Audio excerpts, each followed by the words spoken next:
Let's create a single thread web server. First, let's use TCP listener bound function from this TCP listener to create a new listener listen on the TCP connection.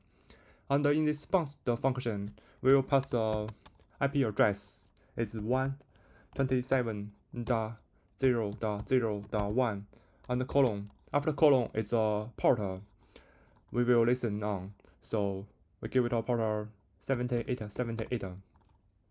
And this bound function will return a result value. So let's use unwrap method to handle that result. Then let's create a variable, give it a name listener to start a new instance of this TCP listener. This TCP listener will listen on the address, this address with this port. Then let's use for loop to iterate over each stream from this listener. For stream in listener, we will call incoming method. This incoming method will return an iterator of each stream. And you can see the stream, each stream is a result type value and contains a TCP stream. So let's create another variable, give it a name stream, and equal to, we will call the unwrap method on this stream to unwrap the inner value, this TCP stream, from this stream to store in this variable stream. Each stream is a connection between client and server. Stream contains request and response. Request is from client to the server, response from the server to the client. Let's create another function to handle this stream. F1 handle connection. We give it a name handle connection, and this handle connection function will take one parameter. It's mute stream, and the type is TCP stream. We make this parameter mute because later we will write a response to this stream, so we make it mutable. This function will return nothing, so it will have no returning type. And in this function, let's create a variable. We will create a new buffer reader to read the data from this stream. So let's give it a name buff reader equal to buff reader, and we will call the new function from buff reader and pass a mutable reference to this stream into this new function. Reference mute stream. Let's read the request information from this buffer reader.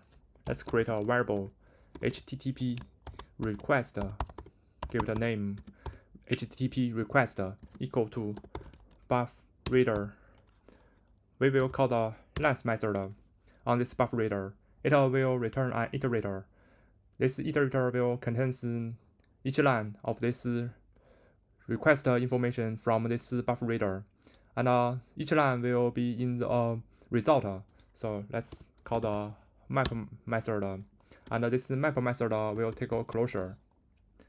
In this vertical bar, we can get each result from that iterator, this length return. So let's give this result a name result in this vertical bar. Then we will call the unwrap method on this result, so we can get each line from this result. Then let's call take a while method on each line, and this take a while method will take a closure as argument, and this closure will take each line as argument. And when this closure return true, this take a while method will continue return each line to an iterator. And if this closure return false, then this take a while method will stop return rest line to that iterator. And when the request ends, it will have two empty line.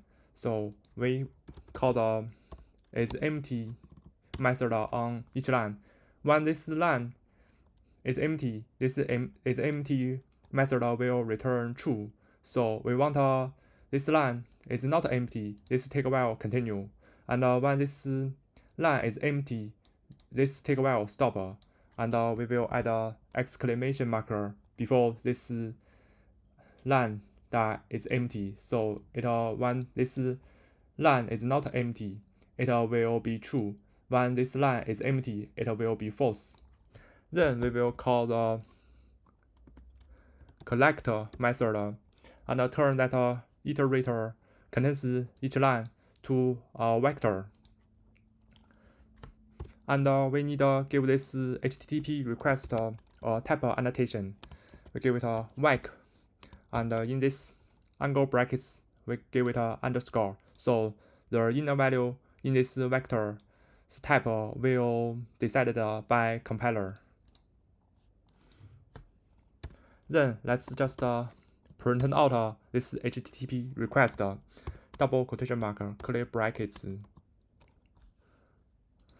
colon, sharp, question mark, and HTTP request.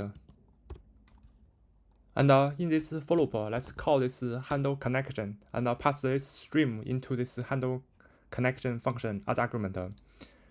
In our terminal, let's cargo run to start our server. Press enter. And let's copy this address. Let's open our web browser.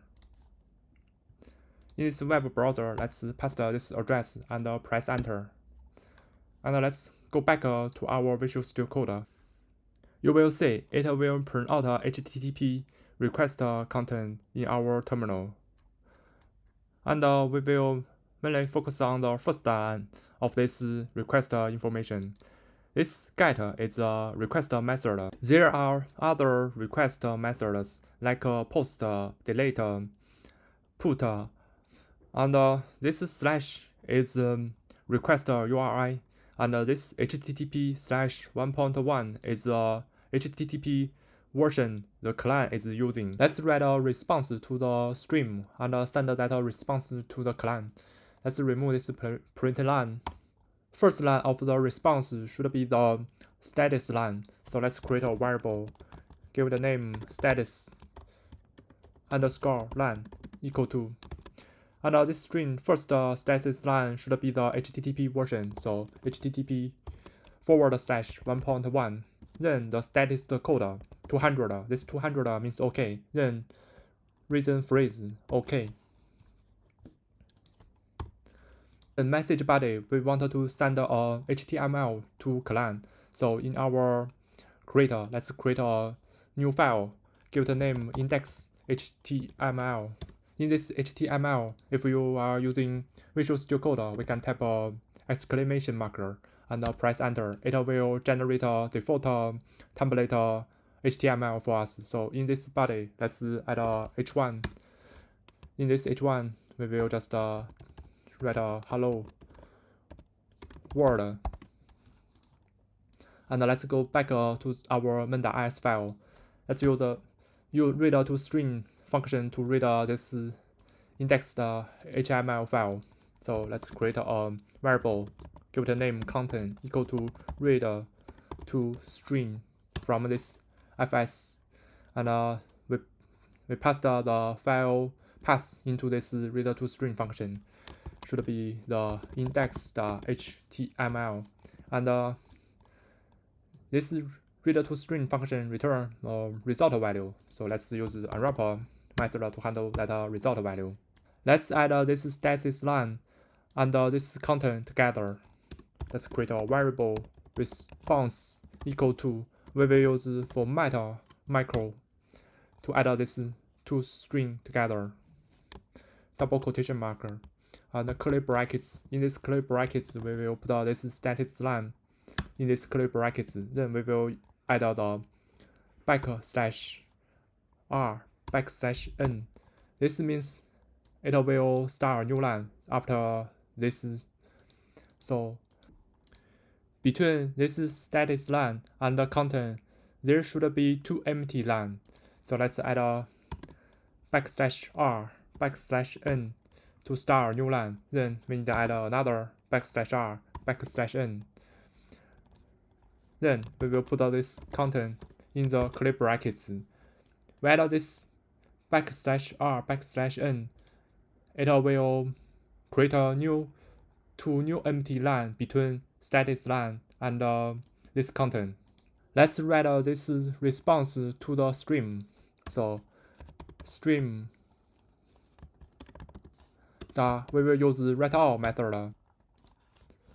We will pass the response into this write all method as argument, and we need to call this as bytes method to convert this response from string to bytes. Because this write all method will return a result value, we need to call the unwrap method to handle that result value. Then we need to restart our server. In our terminal, we need to shut down our server to press Ctrl+C, and then let's cargo run again. And let's open our web browser and go to this address with this 7878 port and press enter. This time you can see it will show us hello world in our web browser.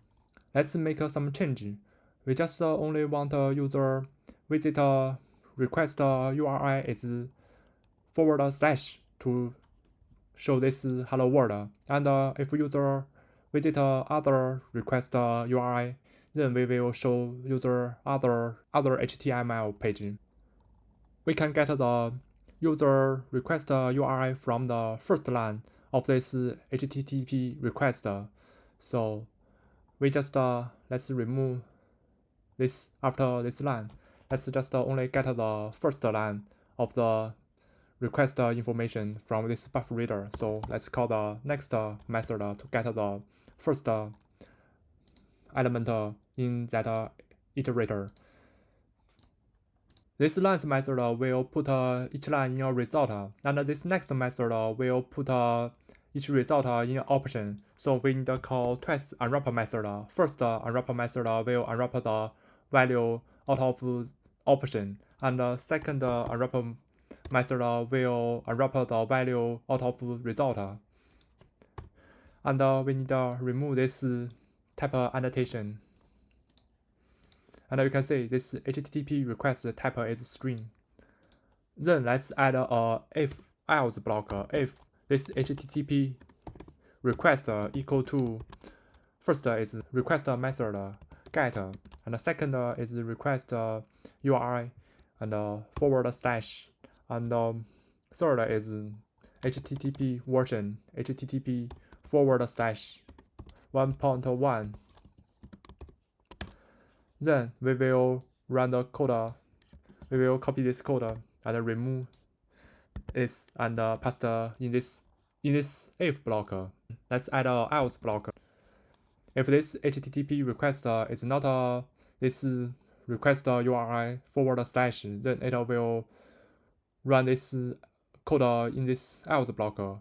We will create another HTML file. So we give it a name 404.html, and we use exclamation marker to generate a default template, and we create a h1, and we will just write a 404 not found, and in this else block, let's just copy this, make some change. And here, we will change this status code to 404. And this reason phrase to not found. And this read to string function argument, let's change this to 404.html. And other will be the same. Let's restart our server. Run cargo run. Let's go to web browser. This address, let's refresh this page. You can see it will show hello world. If we go to some other address like at a / hello, let's press enter. You can see it will show the 404 not found. Like try another page like home, press enter. you can see it will still show this 404 not found. If we change this, remove this home and go to the default home page, let's press enter. It again will show us hello world. And this is how we build a single thread web server. Hope see you next time.